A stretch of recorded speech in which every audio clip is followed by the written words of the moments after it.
I'm here at the Denver Comic Con with Eddie McClintock, actor and most known for his work on Warehouse 13. How are you doing today, sir? I'm good, man. How are you? Pretty good. Has the convention been treating you well? You know, my line has been long for almost the entire convention, which is nice. It means people are enjoying the show, and my wrist is still functioning properly. Carpal tunnel? A little bit, and my voice is going, so it's been great otherwise, yeah. How did you first get interested in becoming an actor? You know, I kind of grew up as the class clown, I guess. I love to do impersonations from characters from Saturday Night Live, the original Saturday Night Live. It was always fun for me to make my mom laugh when I was a kid. So I kind of always had that in me, but I was a jock. I played football and wrestled, and you know, I didn't care about doing anything else. I got fired from a few jobs, and because I wasn't interested, and then I found acting, and I love it. So when you auditioned for the role in Warehouse 13, was it just a perfect fit for you, just that character? Yeah, I mean, the character of Pete was not written to be funny, but I mean for me, the way I stress relieve is to go to the joke, and I use that with Pete in my audition, and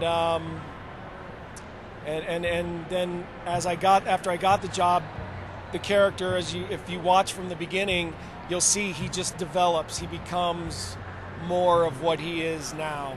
So I guess that's about it.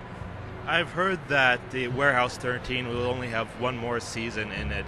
How do you feel about that? You know, part of me is saddened by it. It's been such a huge part of my life for the last 5 years.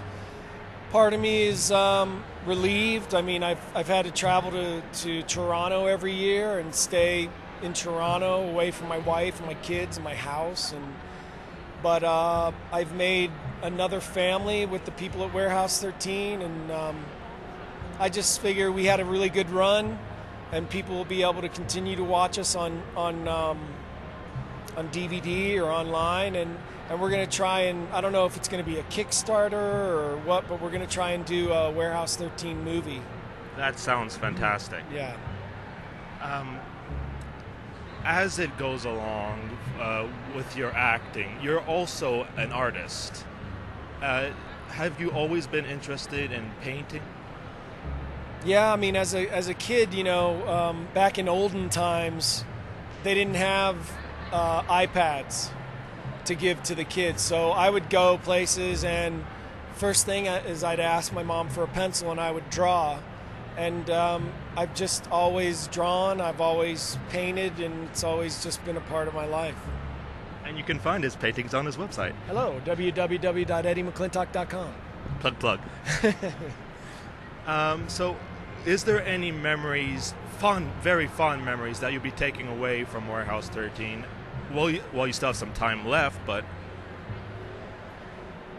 You know, when the show I think we were just doing the pilot, and I had dinner with Saul, and we were driving around in his car. He had rented a convertible because we were up in Toronto, and I was just saying to him, I go, I don't know, man. I don't know if I can carry a show. I mean, not that it's on my shoulders, but I was the first on the call. You know, I was the number one on the call sheet, and he just sat, and we had this great talk. We just sat in his car, and he told me this story about Jeff Bridges and how Jeff Bridges told him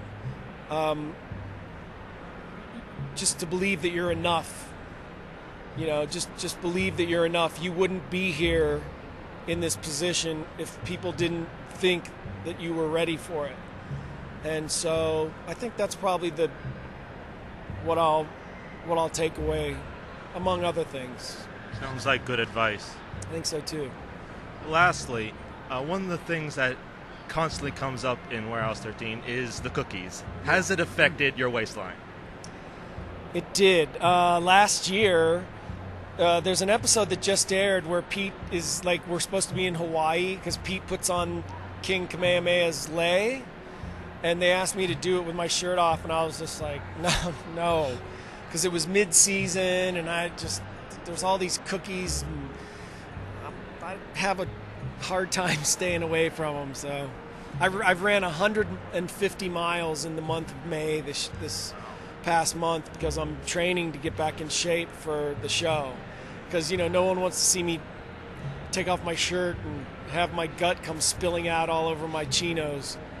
So, well, that's a pleasant thought to leave off on. Yes. Well, thank you so much for talking with us. Thank you. I appreciate it. Thanks for the interest. Bye, guys. And safe travels home. Thank you, sir.